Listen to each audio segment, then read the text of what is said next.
தேவனுடைய பரிசுத்த நாமத்திற்கு மகிமை உண்டாவதாக.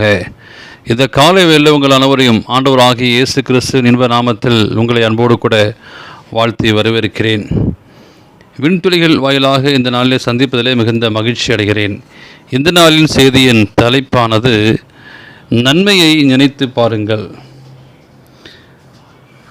1 பேதுரு 3:13 நான் வாசிக்கும்போது, நீங்கள் நன்மையை பின்பற்றுவர்களாகினால் உங்களுக்கு தீமை செய்கிறவன் யார்? அப்படியானால் இன்றைக்கு ஆண்டவர் நன்மையை செய்ய நமக்கு கற்றுத்தருகிறார். இந்த உலகத்தில் பிறந்த எவனும் நன்மை செய்கிறாகவே இருக்க வேண்டும். ஒருவனுக்கு நாம் செய்யக்கூடிய நன்மை அது அவனுக்கு ஆசீர்வாதமாக இருக்க வேண்டும். ஒவ்வொருவருக்கும் ஆண்டவர் உயர்த்தி கொண்ட ஒரு காரியம் மற்றவர்களுக்கு ஏதாவது நன்மை செய்ய வேண்டும். அந்த நன்மையிலிருந்து அவர்கள் ஆசீர்வாதத்தை பெற்றுக்கொள்ள வேண்டும். அதற்காக தான் ஆண்டவர் மற்றவர்களுக்கு ஆசீர்வாதத்தை கொடுக்கிறார். நம்மளால் முடிந்த அளவுக்கு மற்றவர்களுக்கு உதவி செய்ய வேண்டும். ஆண்டவராகிய இயேசு கிறிஸ்து இந்த உலகத்திலே வாழ்ந்தபோது மிக செய்த ஒரு மேன்மையான ஒரு காரியம் என்னவென்றால் நன்மை செய்கிறவர்.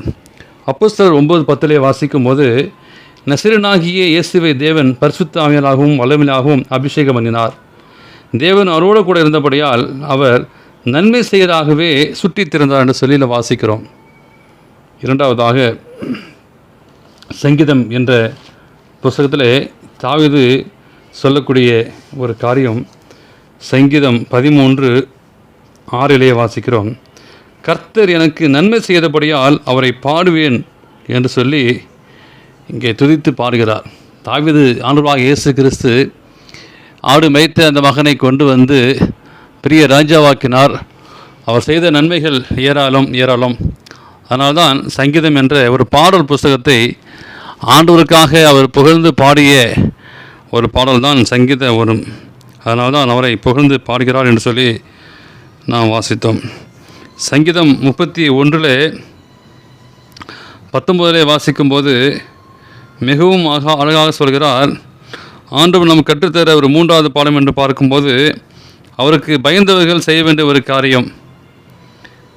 உமக்கு பயந்தவர்களும் மனுப்புத்திரக்கு முன்பாக உம்மை நம்பர்களும் நீ உண்டு பண்ணி வைத்திருக்கிற உம்முடைய நன்மை எவ்வளவு பெரியதாக இருக்கிறது. ஆண்டவருக்கு பயந்து வாழக்கூடிய பிள்ளைகள் ஆண்டவர் நமக்கு செய்யக்கூடிய நன்மைகள் எவ்வளவு மேன்மையாக என்று வாசிக்கிறோம். அது மாத்திரமல்ல, ஆண்டவர் நமக்கு கொடுத்த ஒரு பெரிய ஒரு ஆசீர்வாதம் மனைவியை கண்டுகிறவன் என்று சொல்லி நாம் நீதிமன்றம் சொல்கிறார். மனைவி நிமித்தமாக நமக்கு கிடைக்கக்கூடிய ஒரு மேன்மையான காரியம், மனைவியை கண்டுகிறவன் நன்மையானதை கண்டுகிறான், கர்த்தரால் தயவும் பெற்றுக்கொள்கிறான். ஆண்டவர் நமக்கு நன்மையான காரியங்களை செய்ய கொடுக்கிறார்.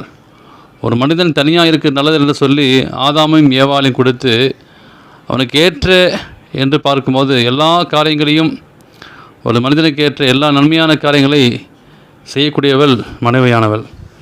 அந்த மனைவி நிமித்தமாக நன்மையான காரியங்களை பெற்றுக்கொள்கிறார் என்று சொல்லி நாம் வாசிக்கிறோம். தேவனுக்கு பிரியமான பிள்ளைகளே, ஏதாவது நன்மை செய்ய வேண்டும். ஆண்டவர் நமக்கு நன்மை செய்கிறார் சுற்றித்திருந்தார். அவருக்கு பயந்தவர்கள் நன்மை செய்ய வேண்டும். ஒரு மனிதன் தனியாக இருப்பது நல்லது என்று சொல்லி அவருக்கு ஏற்ற ஒரு துணையை கொடுத்தார் தேவன். அந்த துணையை எதற்காக கொடுத்தார் என்று பார்க்கும்போது, நன்மையானதை கணவன் பெற்றுக்கொள்ள வேண்டும், அதற்காக கொடுத்தார். அதனால் நாம் தயவை பெற்றுக்கொள்கிறோம். அந்த அன்புள்ள தேவனுக்கு நன்றி சொல்லுவோம். நன்மையை நாம் பெற்றுக்கொண்ட பிள்ளைகளாய் வாழ்வோம். மற்றவர்களுக்கு நன்மை செய்ய நாம் கற்றுக்கொள்வோம். தேவன் தாமே உங்களை ஆசீர்வதிப்பாராக. ஆமேன். இந்த செய்தியை கேட்ட உங்களையும் இந்த நாளை பிறந்தநாளையும் திருமண நாளையும் காண்கிற பிள்ளைகள் தேவன் தாமே ஆசீர்வதிப்பாராக. ஆமேன்.